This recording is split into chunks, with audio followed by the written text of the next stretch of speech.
کہ امام علی کرم اللہ کا کوئی ایسا مجھے شخصیت کا پہلو دیجئے جس میں انہوں نے اپنی شدت عقل سے فیصلہ کیا ہو.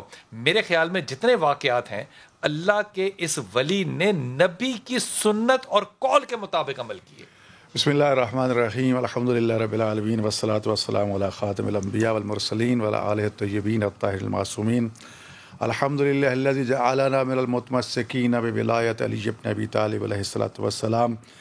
جہاں تک حضرت امیر المومنین علیہ الصلاۃ والسلام کی ولادت باسعادت کا تعلق ہے، یقیناً میں پہلے بھی مبارکباد عرض کر چکا ہوں، اور اب بھی پوری کائنات میں جہاں جہاں، کیونکہ وہ امام المتقین، امام کائنات ہیں، کسی ایک فرد کے امام نہیں ہے، ساری مخلوق کو اور حوران جنت جو ہے ان کی ولادت پہ خوشی منا رہے ہیں. جہاں تک ان کی تعلیم ظاہر ہے کہ جتنے فیصلے وہ رسول اکرم صلی اللہ علیہ وسلم کی سیرت اور سنت کی روشنی میں اور قرآن کی روشنی میں ہوں گے، کیوں نہ ہوں گے، کیونکہ تربیت اس ہستی سے پائی ہے جنہوں نے آج کے دن سب سے پہلی جو گھٹی لی تھی وہ لعابدان رسالت صلی اللہ علیہ وسلم کی لی تھی، جن کی نگاہوں نے سب سے پہلے آج چہرہ مصطفیٰ صلی اللہ علیہ وسلم کی زیارت کا شرف حاصل کیا تھا.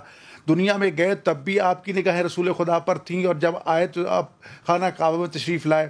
باقی فیصلے کتنے، دو خواتین آتی ہیں ایک بیٹی اور بیٹی کا جھگڑا لے کر، دونوں کہتی ہیں میرا بیٹا ہے، تو امیر المومنین علیہ السلام نے سمجھایا کہ لے لو جس کا بیٹا ہے، لیکن جب تیار نہ ہو تو کہا کمبر جاؤ دو ہم وزن شیشیاں لے کر آؤ، شیشیاں لے کے لوگ اس میں ہم وزن دودھ ڈالو، دونوں دودھ ڈالا، تولا گیا، جس کا دودھ 2 برابر تھا کہا یہ تیرا بیٹا ہے، جس کا کم تھا یہ تیری بیٹی ہے. دونوں کہنے لگے یا امیر المومنین یہ فیصلہ کیسے؟ کہتے قرآن کے مطابق.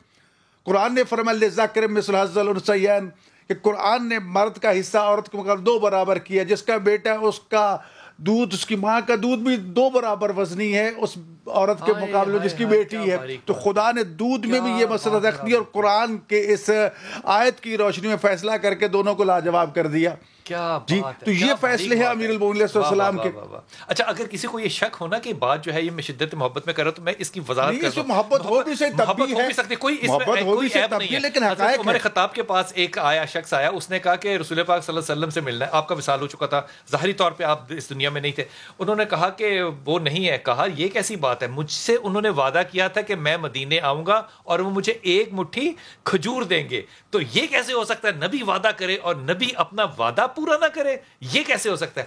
حضرت عمر خطاب نے حضرت علی کرم اللہ کو بلایا اور کہا کہ 1 مٹھی کھجور اس صحابی کو دو. رسول کا وعدہ پورا ہو گیا، کیونکہ نبی کی مٹھی کی کھجور اور علی کی مٹھی کی کھجور برابر ہے. یہ قول عمر خطاب ہے. میں عرض کرتا ہوں کہ جناب رسول خدا صلی اللہ علیہ وسلم کے حیات مبارکہ میں ایک شخص آ کے مسلمان ہوتا ہے، اسلام کی تعلیم سیکھتا ہے، اس کے بعد کہتا ہے یا رسول اللہ مجھے اجازت دیجیے میں تبلیغ کے لیے جانا چاہتا ہوں. جب چلنے لگا پھر واپس آ کے کہتا ہے مولا اس کی مجھے اجرت کیا ملے گی، زحمت کیا ملے گی؟ فرمایا 100 سفید اور 100 اونٹ دوں گا. کہا کہ چلا، اور پھر واپس اگر خدا نہ خواستہ آپ دنیا سے چلے جائیں پھر کس سے لوں گا؟ کہا جو میرا جانشین ہوگا آپ کو دے دے گا. چلے گئے واپس تبلیغ کر کے، جو اتفاق سے یہ ہوا کہ رسول خدا صلی اللہ علیہ وسلم جو دنیا سے پردہ کر چکے تھے. اب کہا کہ میں کہاں جاؤں؟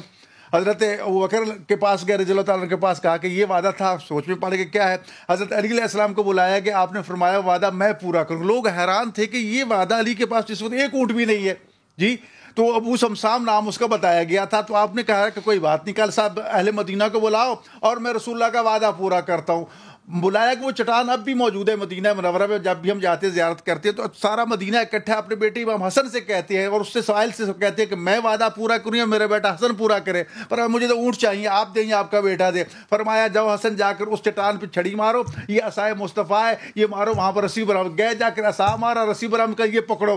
اب کہا کہ پیچھے مڑ کے دیکھنا نہیں. گھنٹیاں بجتی کہ گنتا گیا. جب 100 گھنٹی پوری ہوگی تو مڑ کے دیکھا تو 100 اونٹ تھا. تو امام حسن فرماتے کاش تو چلتا رہتا تو یہ اونٹ کی قطار پیچھے چلتی رہتی.